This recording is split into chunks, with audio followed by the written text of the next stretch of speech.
Exactly the kind of smoking gun evidence that was bound to come out eventually. Trump's bet is that by the time the wheels of justice ground over and over again and revealed that his deputies in the fake elector plot really did do what people worried they did, that we'd all be numb or distracted by other things. And frankly, only November's election will answer that question. But here is the evidence that the fake electors were always a scam and a sham and a political smokescreen, not an actual legal strategy. Two Trump lawyers, Kenneth Chesebro, now he has pleaded guilty in Georgia to crimes that are part of that felony conspiracy RICO case that's been charged, and Jim Troupis, another Trump lawyer, have settled a Wisconsin lawsuit over their alternate elector plot. As a part of that settlement, the lawyers turned over thousands of pages of documents, including text messages, emails, and photos that show the true intent behind the fake electors scheme. From the New York Times reporting on this story today, quote, through litigation, Mr. Chesebro said the Trump campaign could allege, quote, various systemic abuses and with court proceedings pending, encourage legislatures to appoint, quote, alternative pro-Trump electors that could be certified instead of the Biden electors chosen by the voters. Quote, at minimum, with such a cloud of confusion, no votes from Wisconsin and perhaps also Michigan and Pennsylvania should be counted, perhaps enough to throw the election to the House, Mr. Chesebro wrote to Mr. Troupis, referring to the swing states of Wisconsin, Michigan, and Pennsylvania.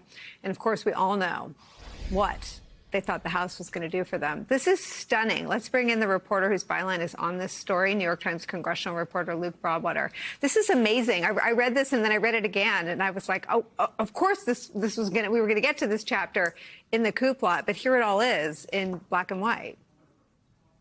Right, and you really see the origins of the scheme to overturn the election through these text messages and emails. I mean, it's literally one day after the Associated Press declares that Joe Biden has won the election that you see this first email come in which Ken Chesebro, who has since pleaded guilty to felony conspiracy, proposes this idea of creating this sort of sea of confusion that could be used to their advantage politically to try to use politics to overturn the election rather than the actual votes of the voters.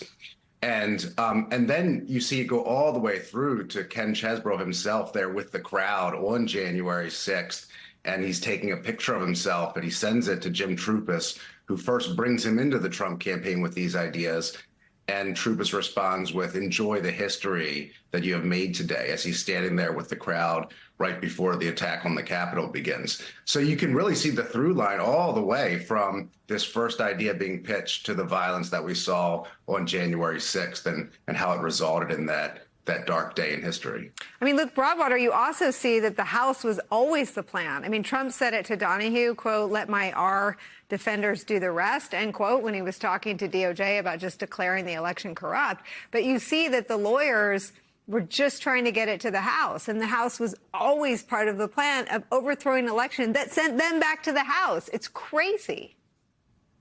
Yeah, I mean, it's very clear if you read the emails and these text messages that the litigation was always sort of a subterfuge, that it was a distraction to try to get the end result, which was the overturning of the election. And so they're really looking at anything they could just to keep the courts in motion, to keep sort of a smokescreen going where they could achieve their political end, which was to keep Donald Trump in power.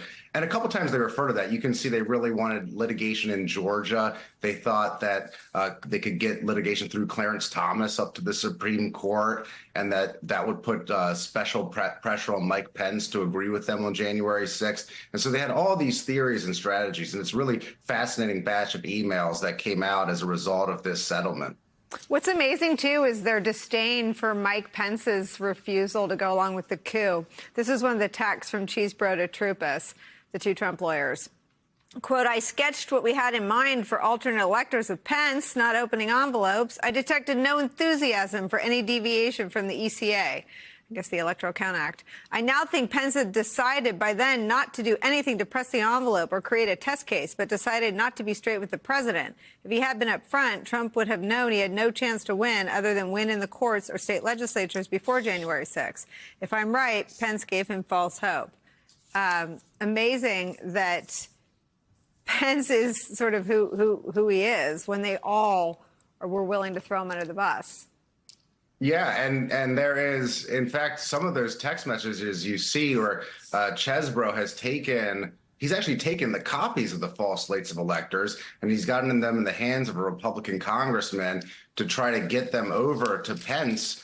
And you can see he's expressing frustration that a Pence aide won't accept some of the slates of electors because the envelope's been opened, and so it would be improper. And he's insisting that the envelope's been sealed and everything's been done right. But you can tell in these texts that Pence really doesn't want to have anything to do with these false slates of electors, and they're really trying to hoist them onto him. And their frustration is very palpable in the messages. So he's not here, but I'll give Andrew Weissman the last word in this conversation. He tweeted this: while Jack Smith's 2 Trump cases are effectively on hold, here's a thought. Instead of simply waiting on the Supreme Court and Judge Kennan, indict Chesebro and the other unnamed, unindicted J6 conspirators in the D.C. federal case. We'll see. Luke.